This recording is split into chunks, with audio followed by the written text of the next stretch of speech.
Hello बच्चों, कैसे हैं आप सभी। तो आज की क्लास में हम आपको डिस्कस करेंगे जो अपना टेस्ट सीरीज है उसका पार्ट 3 कि बायोलॉजी का एक एक क्वेश्चन हम आपको लॉजिक के साथ डिस्कस करेंगे कि इसका आंसर क्यों होना चाहिए। आइए देखते हैं। ये पहला क्वेश्चन है हमारा।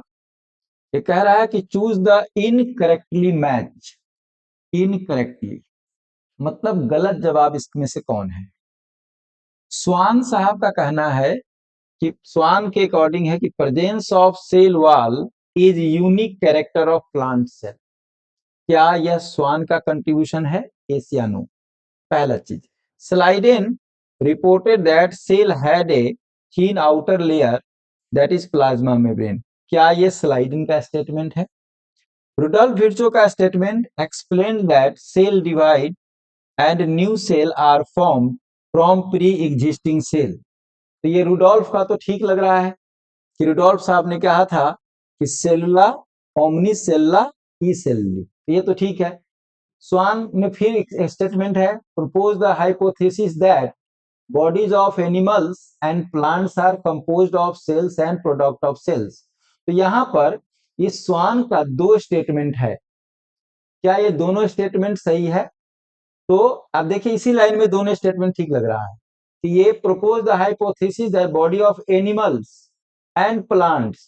तो यहां भी स्वान presence of cell wall, cell wall का मतलब प्लांट सेल की बात। तो स्वान ने प्लांट सेल की चर्चा करी और एनिमल सेल की चर्चा करी, तो ये ठीक है। रुडोल्फ ने भी ठीक किया। अब स्लाइडेन ने, स्लाइडेन क्या थे, स्लाइडेन एक मतलब कि जो सेल थ्योरी देने वाले में थे वो स्वान और स्लाइडेन थे। तो इन्होंने reported that cell had a thin layer that plasma membrane. आपको बता दें कि सेल थ्योरी में ये बातें कही गई कि किसी भी ऑर्गेनिज्म का, प्लांट हो चाहे एनिमल हो, उसका जो जो कंपोजिशन है, जो बना हुआ है, जो स्ट्रक्चरल और फंक्शनल कंपोनेंट है, वो है सेल। सेल के बारे में नहीं कहा गया कि सेल का मेम्ब्रेन क्या है, यह स्वान स्लाइडेन ने नहीं कहा। तो इसका इनकरेक्टली आंसर ये हो गया।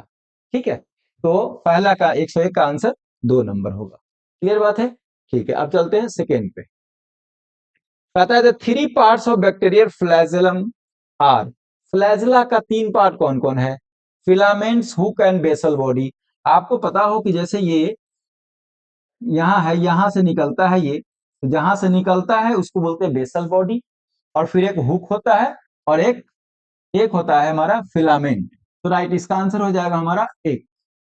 ठीक है, तो ये सेकेंड का आंसर पहला हो गया। आगे बढ़ते हैं, तीसरा क्वेश्चन पर चलते हैं। Golgi body match the maturing phase is. Maturing phase क्या होता है। देखिए, ये अगर आप देखेंगे कि ये सेल है, न्यूक्लियस है, तो गोल्गी बॉडी का इस तरह से आप फेज देखेंगे, इस तरह से बना रहता है। मतलब इसको एक बोलते हैं सीस फेज और एक बोलते हैं ट्रांस फेज। तो जहां सीस फेज है, गोल्गी बॉडी का मैच्योरिंग एक मतलब कि बनने वाला फेज, और एक जो मैच्योरिंग फेज है, तो मैच्योरेशन फेज हो गया लास्ट वाला। ठीक है, तो concave also called trans phase. हाँ, ये बात है कि मैच्योरिंग फेज जो है उसी को हम कनकेव फेज या इसी को ट्रांस फेज बोलते हैं। ठीक है, ये जवाब ठीक लग रहा है। नॉट इन कर, ये सही नहीं है। ये कनेक्टेड रहते हैं सिस्टरनी। रिसीविंग फेज एंड रिसीव, ये भी सही नहीं है। कन्वेक्स और क्लोजली अपेड, ये भी सही नहीं है। तो जवाब इसका यही सही है कि गोल्गी बॉडी का मैच्योरिंग फेज को ही हम कनकेव फेज बोलते हैं और इसी को ट्रांस फेज बोलते हैं। चौथा हम चलते हैं, प्लाज्मोडेस्माटा क्या है। Plasmodesmata is responsible for connecting the cytoplasm, बिल्कुल जोड़ता है, neighbouring animal cell, connecting the cytoplasm neighbouring the plant cell. आपको बताएं कि यह जो है ये प्लाज्मोडेस्माटा सेल वॉल से रिलेटेड है। सेल वॉल, तो सेल वॉल कहां होगा, प्लांट सेल में, इसलिए इसका जवाब दूसरा होगा। ठीक है, आगे बढ़ते हैं हम इसको।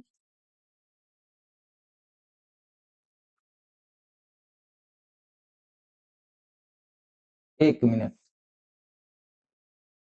कैसे अटक गया?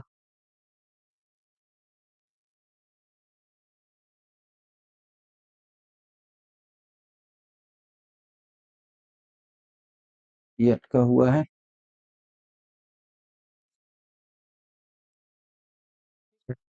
तो अब हम 5वें नंबर क्वेश्चन को देखते हैं।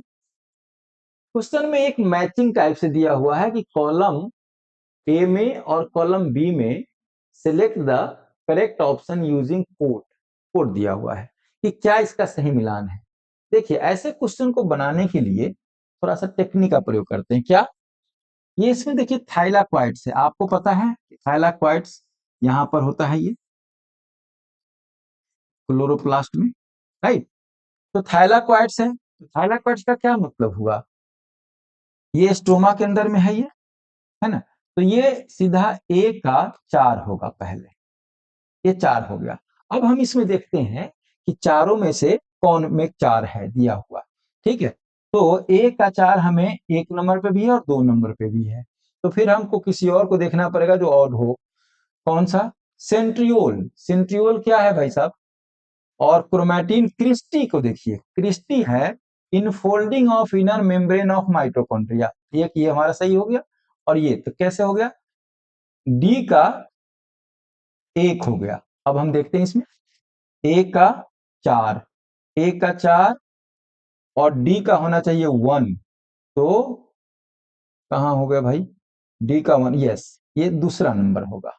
ठीक है, ऐसे क्वेश्चन को बहुत एक्यूरेसी के साथ बनाते हैं कि जो कंफर्म हो, चारों में से जो कंफर्म हो, कि जैसे थालाक्वाइड हम कंफर्म जानते हैं, सेंट्रियोल भी कंफर्म जानते हैं, माना कि एक गलत हमें नहीं भी पता है, तभी भी थालाक्वाइड तो पता है, तो इसका हम स्टोमा ले लेंगे। क्रिस्टी पता ही है, तो बाकी अन्य अपने आप सही होगा। ठीक है, तो इसका आंसर ये 2 हो गया। थोड़ा सा टेक्निक का प्रयोग करेंगे कि हमें एक्यूरेसी और थोड़ा सा स्पीड भी बरकरार रहे। साइटोस्केलेटन का क्या काम होता है? साइटोस्केलेटन हमारे सेल को शेप देता है, ठीक है। तो साइटोस्केलेटन का सारा काम क्या क्या है? उसमें फाइबर्स हैं, स्पिंडल फाइबर, तो सेल डिवीजन में भी हेल्प करेगा, मैकेनिकल सपोर्ट में भी हेल्प करेगा और मोटिलिटी में भी हेल्प करेगा। नहीं हेल्प कहाँ करेगा? फोटोफॉस्फोरिलेशन। मतलब फोटोफॉस्फोरिलेशन क्या है? ये लाइट के प्रेजेंस में एटीपी बनने को बोलते हैं हम लोग फोटोफॉस्फोरिलेशन। तो ये इसका काम नहीं है, राइट। तो इसका आंसर हम लगाएंगे 4। अब आगे देखते हैं। In human being membrane of RBC has approximately, यह सीधा सीधा लाइन है, यह एक इंफॉर्मेटिव टाइप का क्वेश्चन है। इसका आंसर है 52% हमारा प्रोटीन है और 40% लिपिड है आरबीसी के मेम्ब्रेन में। तो इसमें कोई खास नहीं, इसको याद करने वाला है, इसको देखेंगे। ठीक है, आगे बढ़ते हैं। हमारा हो गया स्टेटमेंट 1, कह रहा है कि cytoplasm is the main area of cellular activity in only plant cell. अब यहीं पर देखिए, क्या ये खाली प्लांट सेल में साइटोप्लाज्म एरिया है? नो, यहीं से स्टेटमेंट गलत है। ये ribosomes are non membrane bound organelle, बिल्कुल सही बात है कि राइबोसोम्स मेम्ब्रेन बाउंड नहीं होता है, तो नॉन मेम्ब्रेनस है ये सही है। इसका मतलब क्या होगा? स्टेटमेंट 1 जो है वो करेक्ट नहीं है, तो statement 1 is incorrect and statement 2 is correct. तो इसका आंसर हम 3 लगाएंगे, राइट। आगे बढ़ते हैं। तो स्टेटमेंट 1 में कह रहा है animal cell have centriole which are absent in almost all plant. बिल्कुल ठीक बात है, किसी प्लांट में सेंट्रियोल नहीं ही होता है। Plant cell possess cell wall, बिल्कुल होता है। प्लास्टिड होते हैं and large central vacuole which are absent in animal cell, सही बात है, ये सब नहीं होते हैं। हम एनिमल सेल में सेल वॉल नहीं होता, प्लास्टिड नहीं होता, वैक्यूल नहीं होता। ठीक है, ये दोनों ही लाइन सही है, तो both statement 1 and second correct है। ये 9 से आगे बढ़ते हैं। 10 क्वेश्चन में देखिए, the function of ribosomes of a polysome is to, कह रहा है function of ribosome of a polysome is to translate mRNA into protein, synthesize lipids in eukaryotic cell, replicate DNA during cell division, store various hydrolytic enzyme। इसको समझिए, ये बात polysome क्या है? Polysome ribosomes, एक राइबोसोम्स, दो राइबोसोम्स, बहुत सारे राइबोसोम मिलते हैं तो इसको पॉलीसोम बोलते हैं। पॉलीसोम का काम है, जो जो प्रोटीन बनाने का काम है, वो मेन काम इसी का है। तो ये है translate into mRNA into protein, mRNA को प्रोटीन में कन्वर्ट करने का काम पॉलीसोम का है। राइट, तो ठीक हो गया हमारा ये। अब हम आगे बढ़ते हैं इसके अगले क्वेश्चन पे। 11वां क्वेश्चन देखिए, 111 क्वेश्चन का। Which of the following statement is not true regarding inclusion body in prokaryotes? पहले समझिए, ये कह रहा है प्रोकैरियोट्स की बात। प्रोकैरियोट्स हो गया ये बैक्टीरिया का सेल, उसमें कह रहा है कि ये इंक्लूजन बॉडी है। ये यस, इंक्लूजन बॉडी, ये स्टोरेज का काम करते हैं, जो फूड स्टोरेज है। तो इसमें देखते हैं क्या लिखा हुआ है। दे, अच्छा क्या कह रहा है ये? Which of the following statement is not, not true है। ये गलत कौन सा है? सो कह रहा है, सही नहीं है। They are bound by single membrane system. भाई साहब, किसी भी प्रोकैरियोटिक सेल में मेम्ब्रेन बाउंड सेल ऑर्गेनेल नहीं होते। ये पहला ही आंसर सही होगा इसका। दूसरा पढ़ने की जरूरत ही क्या है? फ्रीली ये सब सही होगा। रिजर्व मटेरियल मैंने कहा यही से सही है। ठीक है, तो ये हम आगे बढ़ लेते हैं सब क्वेश्चन। 12 नंबर क्वेश्चन को देखिए। Concentration of ion and other material is significantly higher in vacuole than in cytoplasm. बिल्कुल ठीक बात है। कह रहा कि ये, अगर ये सेल है और इसमें एक वैक्यूल है, तो वैक्यूल के मेम्ब्रेन को क्या बोलते हैं? टोनोप्लास्ट बोलते हैं। ठीक है ना? तो कह रहा कि इसमें मटेरियल ज्यादा है, बिल्कुल ज्यादा होगा। Concentration of ions and other materials is significantly higher, इसमें ज्यादा होगा। क्यों होगा? यहां से यहां जाता रहेगा। ठीक है, और दूसरा रीजन देखिए, अगर ये रीजन है तो इन प्लांट्स टोनोप्लास्ट, बिल्कुल सही कहा, tonoplast is the membrane of vacuole facilitate the transport of a number of ions and other materials against concentration gradient, मतलब एक्टिव ट्रांसपोर्ट होगा अगेंस्ट है। ठीक है, वैक्यूल, तो इसका मतलब दोनों ही बात सही भी है और पहले का एक्सप्लेनेशन भी है ये। ठीक है, तो if both assertion reason are true and reason is correct explanation of assertion, इसलिए हम इसका आंसर एक लगाएंगे। आगे बढ़ते हैं। Select the statement which is not true with respect to nucleolus. Nucleolus के रिगार्डिंग कौन बात सही नहीं है? क्या बात सही नहीं है? इट इज नॉन मेम्ब्रेनस, ये सही है भाई। Non non membrane bound structure present in nucleus, ये सही है। It's content is continuous with rest of the cytoplasm, ये गलत है। ये गलत है। ये इसका जो, ये आप देखिए यहाँ पर, ये सेल है, उसके अंदर न्यूक्लियस है और ये न्यूक्लियोलस है, तो ये कंटिन्यूटी नहीं है। ठीक है, ये साइट ऑफ एक्टिव, ये सही है, ये भी सही है। तो आंसर इसका ये कह रहा है नॉट ट्रू, तो न्यूक्लियोलस के रिगार्डिंग ये सही नहीं है। ठीक है, नेक्स्ट। ठीक है, cell is called fundamental structure and functional unit of all living cell organism. बिल्कुल परफेक्ट लाइन है ये, कि होता ही ये फंडामेंटल यूनिट है। क्या इसका आंसर ये होगा रीजन में, कि ये इसलिए है कि anything less than a complete structure of a cell does not ensure independent living. क्या कहा ये लाइन, इसको जरा समझिए। कह रहा है anything less than a complete structure of a cell does not ensure independent, मतलब ये कि एक सेल है तो एक तो पहला लाइन सही है, cell is called the fundamental structure function of living cell, यह है सही। कह रहा है क्या सेल के अंदर कोई भी मटेरियल है तो हम अगर उसको बाहर निकाल देंगे तो क्या उसका एग्जिस्टेंस होगा? माइटोकॉन्ड्रिया, लाइसोसोम हम निकाल देंगे तो रहेगा? जवाब है नहीं रहेगा। ठीक है, तो इसी में कह रहा है ये anything less than a complete structure of cell does not ensure independent living. यह भी बात सही है कि बोथ असर्शन रीजन ट्रू है और रीजन इसका करेक्ट एक्सप्लेनेशन है इसका। ठीक है, आगे बढ़ते हैं। देखिए 15वां क्वेश्चन पे देखिए, मैच द, फिर मैचिंग आ गया। तो मैचिंग में आपको क्या सिखाया मैंने, ये कि कैसे एक्यूरेट आंसर बनाना है इसका। तो देखिए कह रहा है कि सिलेक्ट द करेक्ट लिखना है, करेक्ट कौन सा है इसमें। इनुलिन क्या है और कोलाजेन, ग्लाइकोजेन और रुबिस्को, हमें सबसे अच्छे से पता है ग्लाइकोजेन के बारे में कि ग्लाइकोजेन क्या है। यह एनिमल का रिजर्व फूड है। ग्लाइकोजेन एनिमल में स्टोर फूड है, लीवर में और मसल्स में। पहला चीज देखते हैं कि क्या ये स्टोरेज है, ये तो ये स्टोरेज पॉलीसेकेराइड यहां से हो जाएगा ये, ठीक है। अब हम देखते हैं दूसरा कि इनुलिन जो है, इनुलिन किसका है, इनुलिन फ्रक्टोज का पॉलीमर है, बिल्कुल सही है ये। तो यहाँ पर 4, यहाँ पर 4 नंबर, 1 का 4 देखिए। अब पहला हम बात कर रहे हैं कि इनुलिन 1 का 4 देखिए, तो 1 का 4 तो कई में है भाई। तो सी का देखो ग्लाइकोजेन, सी का होना चाहिए 2, तो सी का 2 किस में है, सी का 2 इसमें नहीं है, सी का देखो इकलौता इसमें सही है, ठीक है। तो इसका आंसर यही होगा सही। हमने 2 कंफर्म कर लिया कि 1 का 4 यहां ठीक है और सी का 2 भी सही है। अब डी देख लेते हैं, कोलाजेन, बी का, बी है हमारे पास, बी है हमारे पास 3 है, तो कोलाजेन का मतलब 3 क्या हुआ कि इंटरसेलुलर ग्राउंड सब्सटेंस, ठीक है।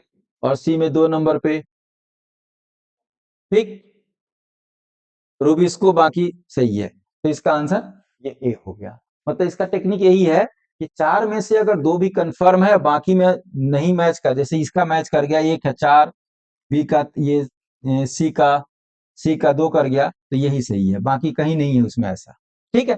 तो इसमें टाइम ज्यादा बर्बाद नहीं करना है, बड़े आराम से 1-2 मैच कर गया उसको निकालते चलिए, ठीक है। और ये मैचिंग वाले क्वेश्चन हल्के भी होते हैं।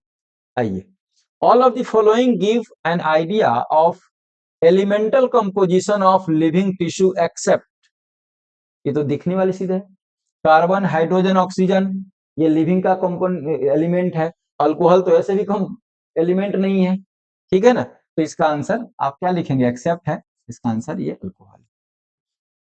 आइए, all amino acids are essential amino acid, देखिए इस स्टेटमेंट को पकड़िए। कह रहा है कि क्या पूरे के पूरे amino acid essential amino acid है, पहला ही स्टेटमेंट गलत है भाई साहब। 20 अमाइनो एसिड्स में 9-10 होते हैं इसेंशियल, बाकी सब नॉन इसेंशियल है, तो ये स्टेटमेंट गलत है। टाइरोसिन और phenylalanine are example of aromatic, बिल्कुल सही बात है। पहला गलत, दूसरा सही। पहला स्टेटमेंट इज इनकरेक्ट, ये देखो statement incorrect and second is correct, ठीक है। आगे बढ़ते हैं,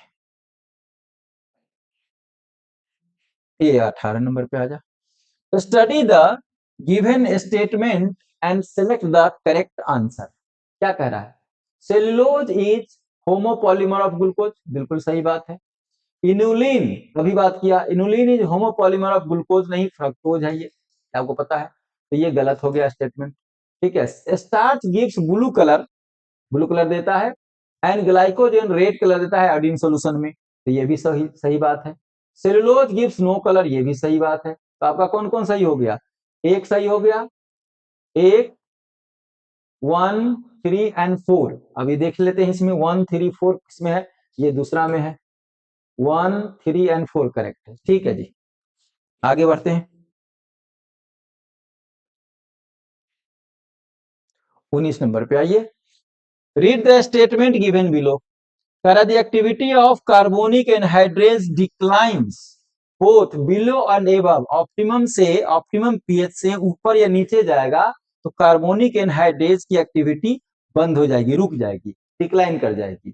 तो ये बात सही है, एकदम सही बात है, बिल्कुल सही बात है ये सही है आपका।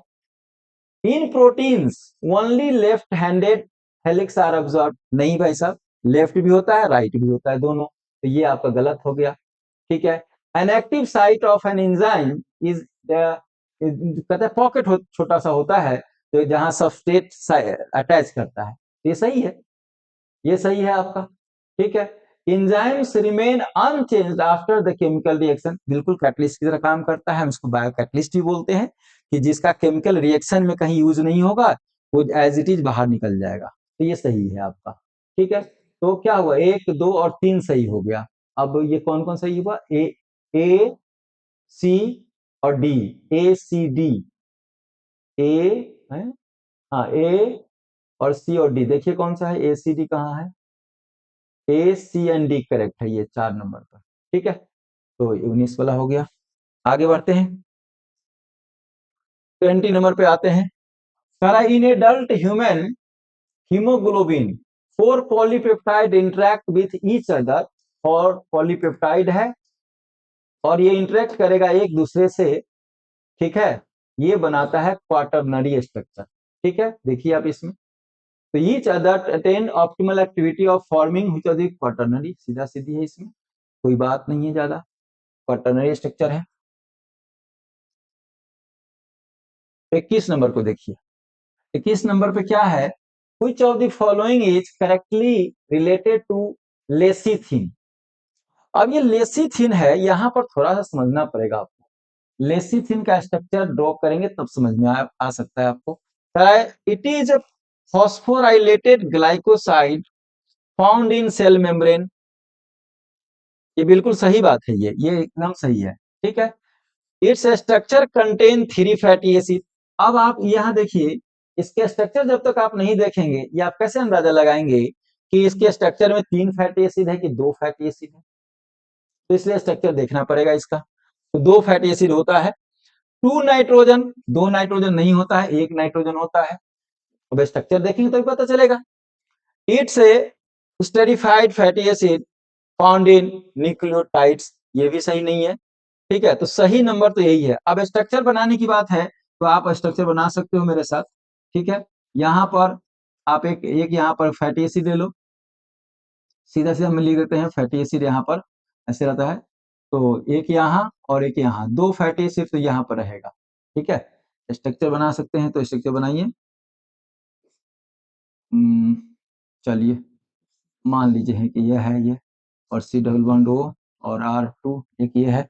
यहाँ पे आपको बनाना है फॉस्फोरिक एसिड, है ना, ये फिर यहाँ पे एक और CH2 और फिर यहाँ पर N, और यहाँ पर आपको 3 CH3 और CH3। मैंने मोटे तौर से बनाया है को समझाने के लिए कि यहाँ पर 2 हमारे पास फैटी एसिड रहेगा, ये 2 फैटी एसिड, 2 फैटी एसिड, और यहाँ एक नाइट्रोजन। ठीक है, ताकि आपको समझ में आ जाए। ठीक है, तो क्या है, स्ट्रक्चर कंटेन 3 नहीं होकर के 2 है। ठीक है, और ये phosphorylated glycoside found in cell membrane का, जिसको हम फॉस्फोलिपिड बाइलेयर कहते हैं, तो फॉस्फोलिपिड के कंपोनेंट है लेसिथिन। ठीक है, इसका जवाब ये हो गया। अब आइए नेक्स्ट, 22 क्वेश्चन आ गया हमारा। Which of the following statement is correct with respect to alpha, alpha कह रहा है, alpha amino acid, alpha amino acid. Amino acid को पहले समझ लेते हैं कि ये particular property of amino acid is ionizable nature of, मतलब कि इसको बोलते हैं अमाइनो ग्रुप, और ये कार्बोक्सिल ग्रुप। कह रहा है आयोनाइजेबल है ये क्या, करेक्ट स्टेटमेंट आपको ढूंढना है।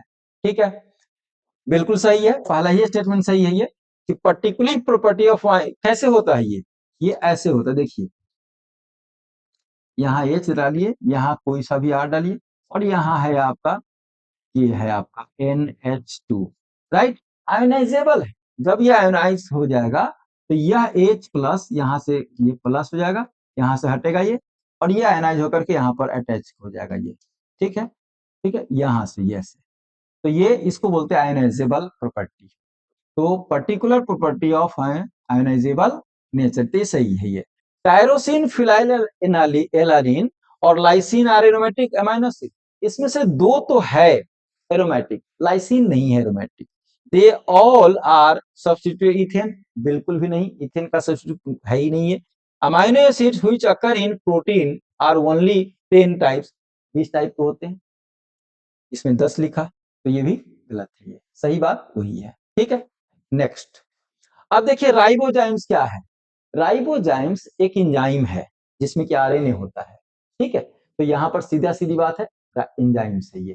ठीक है, नेक्स्ट बात करते हैं, if a protein is imagined as a straight line, कह रहा कि अगर प्रोटीन कोई हम इमेजिन करें कि स्ट्रेट लाइन को, तो what is the represented right, इस साइड में क्या आएगा, आप बताइए क्या आएगा। देखिए ये बनता ऐसे है, असल में क्या होता है कि एक अमाइनो एसिड, दूसरा अमाइनो एसिड, तीसरा अमाइनो एसिड, तो बोलते मतलब क्या जाएगा, ये अमाइनो एसिड लास्ट में भी एक अमाइनो एसिड ही बचेगा, राइट। तो ये हो गया हमारा लास्ट अमाइनो एसिड। क्लियर बात है। नेक्स्ट, अब इसमें देखिए 125 क्वेश्चन नंबर में सर्जन कहता है कि even after S phase the number of chromosomes remain same.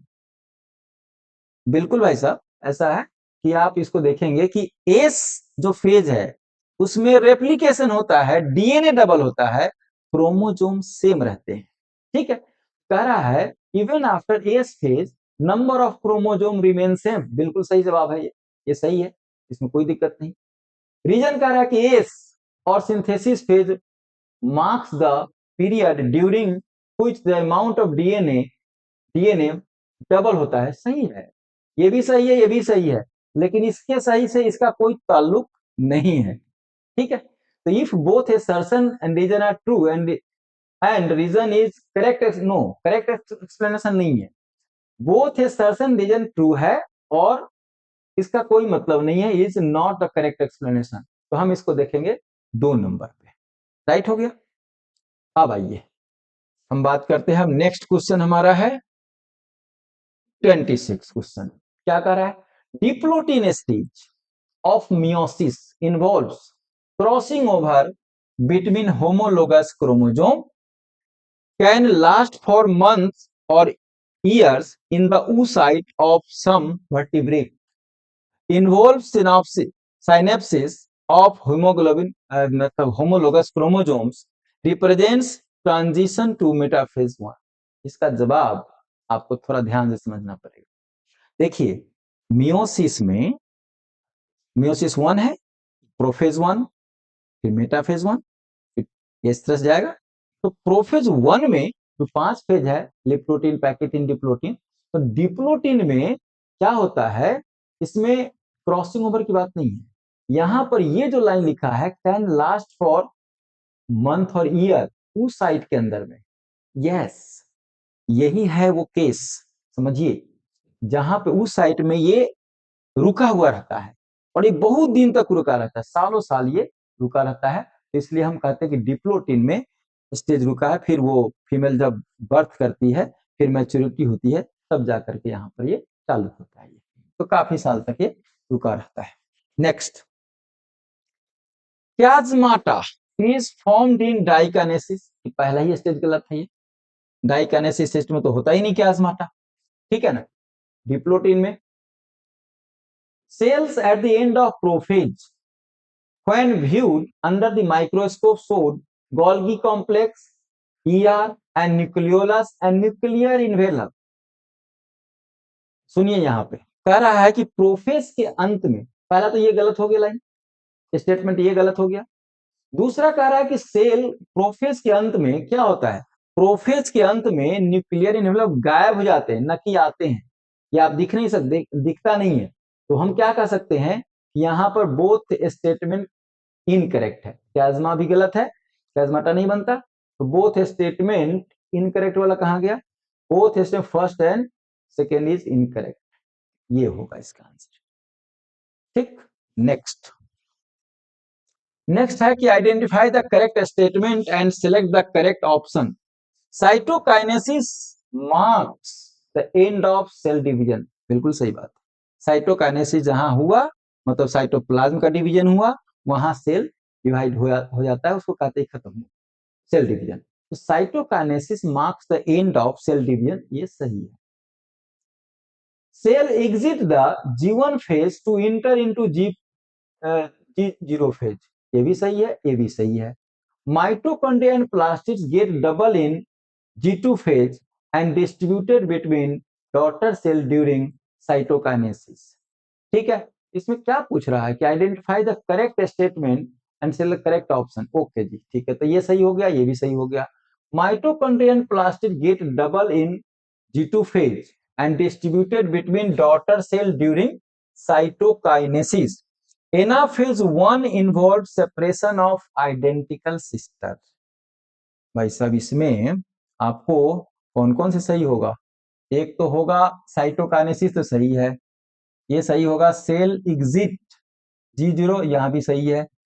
और माइटोकॉन्ड्रिया डबल होता है G2 फेज में, डिस्ट्रीब्यूटेड बिटवीन हाँ। और एनाफेज 1 इन्वॉल्व सप्रेशन ऑफ, ना ना ना ना, ये नहीं होगा भाई साहब, ये नहीं होने का। आपका आपका आंसर कौन सा होगा? ए, बी और सी। यस, ए, बी और सी। ठीक है, आगे आइए। 129 में देखिए, match the column 1 and 2, select the correct option. इसमें देखते हैं कॉलम 1 और कॉलम 2 में क्या है। Synthesis of RNA and protein, centriole duplicates, interval between mitosis and initiation of DNA replication. देखिए, यहां से बात पकड़ते हैं, इंटरवल की बात करते हैं। इंटरवल का मतलब क्या हुआ? जैसे मान लीजिए ये सेल डिवीजन है हमारा, ठीक है। सेल डिवीजन का मतलब क्या हुआ कि हमारे पास ये G1 है, ये एस फेज है ना, और ये है हमारा G2 फेज, और ये एम फेज है। ध्यान दीजिए, कह रहा है कि इंटरवल बिटवीन माइटोसिस मतलब ये एंड डीएनए रेप्लिकेशन यहां होता है, इस यहां पर, तो इसके बीच में G1 फेज आएगा। तो देखिए, सी का जवाब क्या हुआ? सी का जवाब हुआ G1 फेज, सीधा सीधी। तो सी में 3 लगाइए, सी में 3 लगाइए, ए बी सी। सी में 1 है, 4 है, और 1 है, 3 है। यही सही है, इसलिए यही मानिए सही। एक लाइन में आंसर तैयार। This is called technique. ठीक है जी, इसको भी थोड़ा सा एक्यूरेसी के साथ इस्तेमाल करेंगे। तीसरा नंबर पे आइए। Interphase is also called resting phase, कहते हैं उसको रेस्टिंग फेज, बिल्कुल कहते हैं। क्यों कहते हैं? क्योंकि वहां उस वक्त सेल डिवीजन नहीं हो रहा होता है। सेल डिवीजन नहीं होने का मतलब ये नहीं है कि मेटाबॉलिज्म भी नहीं हो रहा है, वहां रिएक्शन भी नहीं चल रहा है, नहीं। मेटाबॉलिज्म हो रहा होता है, सिर्फ सेल डिवीजन नहीं होता है। तो इंटरफेज इज आल्सो कॉल्ड, ये तो सही है जी, कोई दिक्कत नहीं। इंटरफेज में सेल्स आर मेटाबॉलिकली इनएक्टिव नहीं, ये आंसर गलत है, ये गलत है। तो क्या हुआ इसका मतलब?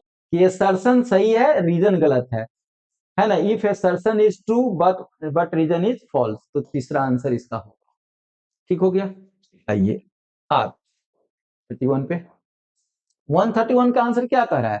Assuming the chromosome number of onion root, onion के रूट सेल की बात कह रहा है कि 16 है, 16 है ओनियन रूट में क्रोमोसोम का नंबर। किसका नंबर? क्रोमोसोम का नंबर। अब पूछ क्या रहा है? कह रहा है how many chromosomes will this cell have, G1 phase, S phase, M phase. My dear, समझिए इस बात को। क्या कहा कि क्रोमोसोम का नंबर इसके रूट में 16 है, तो क्रोमोसोम बदलता कब है ये देखना पड़ेगा ना। तो कह रहा है कि कहां कहां बताइए भाई, G1 फेज में तो कोई मतलब ही नहीं है, तो G1 फेज में भी 16 होगा, बात खत्म। और एस फेज में एगेन क्रोमोसोम नंबर नहीं बदले, क्या बदलेगा? डीएनए का नंबर डबल होता है, क्रोमोसोम उतना ही रहेगा, तो वह भी 16 हो जाएगा। और एम फेज से तो कोई मतलब ही नहीं, माइटोटिक फेज है, क्रोमोसोम तो खैर मियोसिस में होता है अंदर, तो यहां भी 16 हो गया। तो 16 16 16 देखिए किस में है, ये है आपका 2 नंबर पे। ठीक हो गया। आइए नेक्स्ट, नेक्स्ट समझते हैं। Which of the following statement is correct for prophase? Prophase के लिए सही स्टेटमेंट क्या है? Spindle fibre attach to kinetochore, ये इसमें नहीं होता, प्रोफेज की बात नहीं है, ये कह रहा है मेटाफेज की बात होती है इसमें। Centromere split and chromatid separate, फिर आगे की बात कह रहा है, ये भी नहीं होगा। Chromatid move to opposite pole, ये भी नहीं होगा। तो प्रोफेज में क्या होता है? क्रोमोजोमल मटेरियल कंडेंस करता है और बनाता है क्रोमोजोम। बिल्कुल ठीक बात है, तो ये बात सही हो जाएगी। ठीक है, next. Recombination between homologous chromosome is completed by end of pachytene. Pachytene में ही ये एक्सचेंज होता है, जिसको कि हम लोग क्रॉसिंग ओवर कहते हैं, राइट।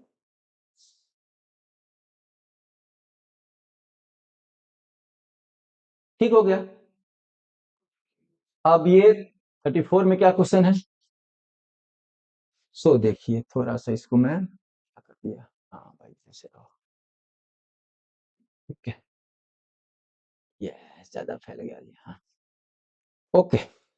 34 में आइए, the mechanism by which conservation of specific chromosome number of each species is achieved across generation in sexually reproducing organism is। सुनिए क्या कह रहा है ये क्वेश्चन, मैकेनिज्म बताइए जिसके द्वारा conservation of specific chromosome number, specific मतलब स्पेसीज का क्रोमोजोम का नंबर सेम रहता है, जैसे ह्यूमन है तो अभी हम डिप्लॉयड हैं, हमें 46 क्रोमोजोम है, आगे वाले जनरेशन में भी वो 46 ही बरकरार रहेगा, किस प्रक्रिया के द्वारा? आंसर मिल गया, दिस इज मियोसिस, एक ही आंसर इसका, मियोसिस। आइए, identify the statement that is true with respect to leptotene stage. Leptotene में क्या होता है? Chromatin material begins to condense, यही होता है, या duplication of DNA occurs, chromatid move towards opposite pole, recombination nodules are seen. इसका जवाब क्या है? इसका जवाब है कि क्रोमैटिन मटेरियल कंडेंस होता है, right. Next, recombination nodules are seen, leptotene stage duplication, chromatin material condense होगा, हाँ कंडेंस होगा, ठीक है। आइए नेक्स्ट, ठीक है, दूसरा क्वेश्चन है, the outermost layer of bacterial cell providing sticky nature. Envelope को याद करिए, सबसे बाहरी में ग्लाइकोकैलिक्स, फिर सेल वॉल, फिर प्लाज्मा मेम्ब्रेन, तो हम इसको बोलते हैं glycocalyx, right. Match the column 1 with 2 and select the option code. अब इसमें क्या है, देखिए यहां भी बहुत बारीकी से एनसीईआरटी में सब दिया हुआ है। सबसे छोटा सेल है माइकोप्लाज्मा, जिसको पीपीएलओ बोलते हैं, इसका साइज होता है 0.1, ये याद रखो। तो क्या हुआ, 2 का आर देखो, 2 का आर देखो, खाली 2 का आर, ये है, इसका आंसर 3 होगा, बिना देखे सुने इसका आंसर 3 होगा, छोटा सबसे बड़ा, ठीक है जी। Next, sodium plus and potassium plus pump, भाई पंप है, एनर्जी खर्च होगा, मतलब एक्टिव ट्रांसपोर्ट है, सीधी सीधी बात। Next, diameter of Golgi cisternae, भाई साहब ये इंफॉर्मेटिव क्वेश्चन है, अब इसका आंसर आप देख के बताएं, मुझे लगता है कि 2.5, सॉरी, इसका आंसर ये होगा, ये नहीं होगा, ये मैं इंफॉर्मेटिव है, ये इसका आंसर ये होगा, राइट, ठीक है जी। नेक्स्ट क्वेश्चन देखते हैं, which of the following which cell organelle divides the intracellular space into two distinct compartment। ये सेल है और कह रहा है कि यह न्यूक्लियस है और ये दो भाग में बांटता है ऐसे करके, ये कौन है? यह है endoplasmic reticulum, endoplasmic reticulum, right. Next question देखिए, इन एंजाइम कैटालाइज रिएक्शन, कह रहा है कि एक एंजाइम से कैटालाइज होने वाला रिएक्शन है जिसमें सबस्ट्रेट हैज टू डैश है टुवर्ड्स द एक्टिव साइट। जैसे मान लीजिए कि ये एक्टिव साइट है किसी एंजाइम का यहाँ पे, तो यहाँ पे क्या होगा, सबस्ट्रेट डिफ्यूज करेगा एंड बनेगा क्या, प्रोडक्ट बनता है। प्रोडक्ट में क्या बनेगा, एंजाइम प्लस रिएक्टेंट बनता है, ठीक है कि नहीं, तो एंजाइम प्लस सबस्ट्रेट, तो diffuse and ES, enzyme substrate, इसका आंसर ये है। Next, essential chemical components of many coenzymes are, देखिए जितने एंजाइम्स है ना उसमें से आप देखेंगे मैक्सिमम विटामिन का डेरिवेटिव्स है, विटामिन का, जैसे नैट को देखिए, फैट को देखिए, NAD सुने होंगे, वो नियासिन का है, राइबोफ्लोविन का है, राइबोफ्लाविन का है। तो इसका आंसर ये सीधा विटामिन का। ठीक हो गया। अब आइए, almost all enzymes are proteinaceous in nature, बिल्कुल सही है, करेक्ट है ये। Secondary structure is absolutely necessary for the many biological activity, ये भी सही है। जैसे अल्फा हेलिक्स है, बीटा प्लेटेड पीट है, बीटा प्लेटेड सीट है, तो ये बायोलॉजिकल एक्टिविटी के लिए जरूरी है प्रोटीन के लिए। तो दोनों ही स्टेटमेंट करेक्ट है, इसका आंसर एक होगा।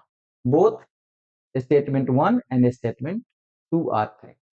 ठीक है, नेक्स्ट 44 में देखते हैं कि match the column 1 and 2, select the correct option using the code. क्या कोड है? Prosthetic group, cofactor, apoenzyme. मैं आपको बताऊं, यहाँ पे जो एपो एंजाइम है वह प्रोटीनस पार्ट है, प्रोटीनस पार्ट है, और बाकी सब तो non proteins part, prosthetic group, ये सब होगा। तो एक को देखते हैं, सी का 2 देखिए आप, सी का 2 देखो किसमें है, सी का 2, सी का 2 किसमें भाई? जब सी का 1 यहाँ है, सी का 2 यहाँ भी है, सी का 2 यहाँ भी है, तो बात नहीं बनेगी। तो एक और कोई देखते हैं, ठीक है जी, कोफैक्टर हिम पार्ट को बोलते हैं, कोफैक्टर हिम पार्ट ऑफ कैटलिस, ये हो जाएगा।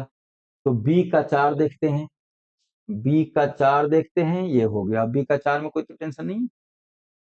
सी का 2 देखा, तो सी के 2 में यहां भी है और सी के 2 यहां भी है, ठीक है ना। लेकिन बी के 4, तो ये आंसर हो गया सीधा। ऐसे बनाइए, बिल्कुल करेक्ट आंसर और एक्यूरेसी के साथ फास्ट। इनकरेक्ट स्टेटमेंट क्या है इसका? The difference in the average energy content of the substrate from that of this transition state is called activation energy. ठीक है, हाँ बोलते हैं इसको। Enzyme eventually bring down this energy barrier making the transition. ठीक बात है, जैसे आप ये स्टेप ये याद करिए, ऐसे ये ऐसे वाला एक ग्रुप है यहाँ पर ऐसे, तो ये जो डिफरेंस है इसको एक्टिवेशन एनर्जी कहते हैं, और एक्टिवेशन एनर्जी को ही लो करता है एंजाइम, तो स्पीड बढ़ जाती है रिएक्शन की। तो ये तो दोनों बात सही है। Information the formation of ES complex is essential for catalysis, बिल्कुल सही बात है। एंजाइम सबस्ट्रेट का कॉम्प्लेक्स बनेगा, देन जाके प्रोडक्ट में कन्वर्ट होगा। With increase in substrate concentration, क्या सबस्ट्रेट के कंसंट्रेशन से बढ़ने से the velocity of enzyme decrease करता है? नो, पहले ये इंक्रीज करता है, तो ये इनकरेक्ट है, इसका जवाब ये है। ठीक हो गया। चलिए, स्टेटमेंट 1 में क्या कह रहा है ये?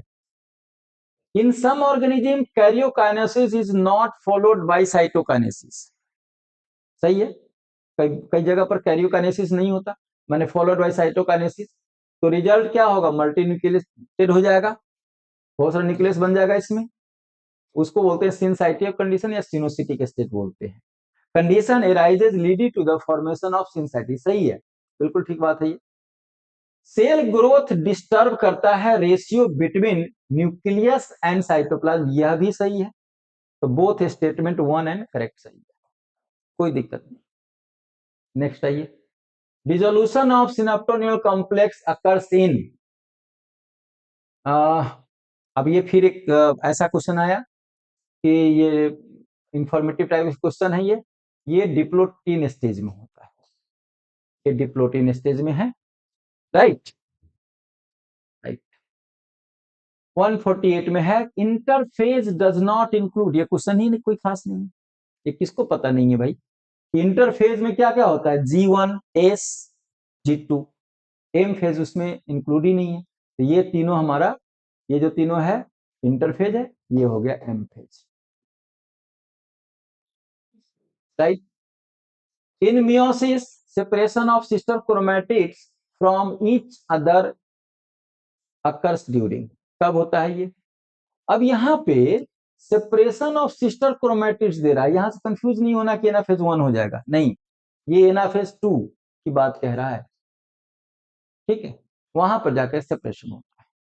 और लास्ट क्वेश्चन हम देखते हैं, द फिगर बिलो शो, अच्छा इस फिगर को देखना है आपको, माइटोसिस, माइटोसिस का फिगर है तीनों, सिलेक्ट करना है option giving correct information together with the correct event, मतलब कौन कौन सी घटना घट रही है किसमें। अब देखिए इसमें क्या दिख रहा है आपको कि सेपरेशन है, इसमें बीच में है क्रोमोजोम नंबर, यहाँ अलग अलग क्रोमोजोम है, यहाँ पर न्यूक्लियस का अपीयरेंस है और ये दोनों अलग अलग है। तो देखिए कह रहा है कि ए हमारे पास है, बी है और सी है। तो टीलोफेज, सी में देखिए, सी में कह रहा है, सी में क्या कह रहा है कि telophase nuclear envelope assemble around the chromosome cluster, ये सही है। दूसरा बी में क्या कह रहा है कि एनाफेज है, ये क्या ये बी का एनाफेज है, सेग्रीगेशन ऑफ होमोलोगस क्रोम, क्या सेपरेशन है इसमें, नो ये नहीं हो सकता। ए क्या, ए का कह रहा है कि ये प्रोफेज का स्टेज है, क्रोमोजोम गेट फुली कंडेंस, नहीं बिल्कुल वैसा नहीं है, प्रोफेज ये भी नहीं है। Metaphase condensation of chromatin to form chromosome, ये सी में ऐसा है, नहीं। इसका आंसर है कि न्यूक्लियर इन्वेलप असेंबल है, देखिए यहाँ पर न्यूक्लियस है, तो इसका आंसर एक होगा। ठीक है, तो अभी हमने 50 क्वेश्चन का आंसर किया है, अभी आगे का फिर 50 क्वेश्चन आप हम फिर थोड़ी देर में डिस्कस करते हैं। Thank you very much.